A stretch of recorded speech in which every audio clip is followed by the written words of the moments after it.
Hi everyone, I'm Miranda Cochran, and today I will be talking to you about how stand your ground laws shape violence and public safety, and more importantly, how they shape the decisions that people make in everyday moments.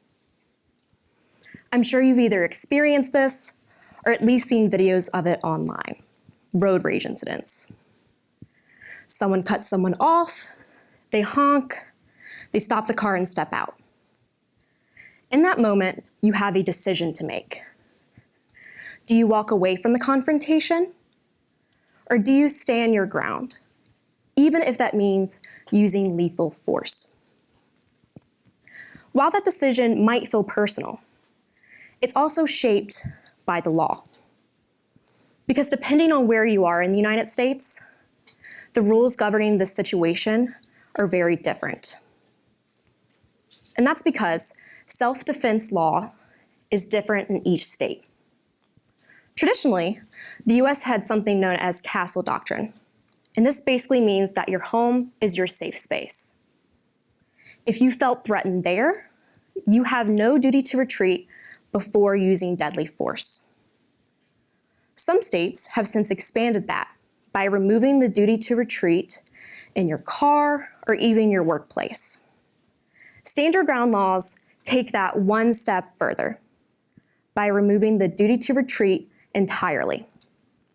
In any place you have a legal right to be. So now we're not just talking about your home. We're talking about any public space. And that's what raises the stakes of these everyday moments. I'm sure you've all seen national headlines such as these. Cases that suddenly bring stand your ground into the spotlight. Many of you may be familiar with the Trayvon Martin case, even if you aren't privy to all of the full legal details. But what many of you may not know is that defendants in these cases use stand your ground as a legal defense. So these laws aren't just abstract. They impact real outcomes in real cases involving real people. So let's see just how many people these laws affect. Here's the US, nothing highlighted yet. States in red are states that have a stand your ground law.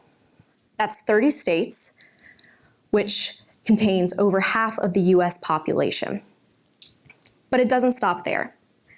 States in orange do not have an explicit statute, but courts have essentially deemed that stand your ground laws still apply. And then in yellow, we have states that have expanded castle doctrine in similar ways. So in total, when we take all of these laws, these ideas affect around 85% of our population. And even if you're not in one of these states, we see with those cases that these laws affect national conversations and even expectations about self-defense. Supporters argue that these laws protect the right to self-defense. They say that eliminating hesitation in these critical moments can be dangerous, and it may even deter crime. On the other hand, critics have a much different story. They say that stand your ground laws actually encourage escalation rather than de-escalation. They raise concerns about unnecessary violence and whether these laws are applied unevenly across different groups and situations.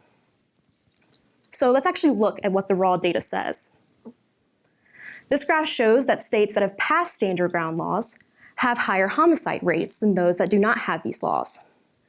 But the question is, are the stand your ground laws actually causing these higher homicide rates? And my research aims to answer that exact question. I look at how stand your ground laws affect 3 public safety outcomes: homicides, defensive gun use, and firearm purchases. To do that, I compare states before and after they passed these laws to states that did not. So if we look at the results, we see that there are no sharp changes in homicides after implementation of these laws. This essentially means that stand your ground laws are not causing sharp immediate increases in violence.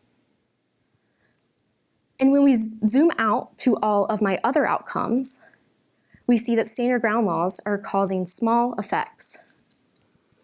But there's a lot of uncertainty around these effects, so we can't exactly rule out that these effects are not caused by mere chance. Nevertheless, what we can rule out is that stand your ground laws are causing large effects to these violent and public safety outcomes. But we can't rule out small effects. So overall, stand your ground laws do not cause large effects on violence or public safety outcomes, but small effects may still be possible. And it's important to note that these effects likely vary across states, because stand your ground laws are just one piece of a much larger system shaping public safety. So even if there are just small effects, these effects happen over millions of interactions every day, just like that road rage incident I talked about earlier. So with these small effects, if we scale it out, they can have very real and sometimes irreversible consequences. Thank you.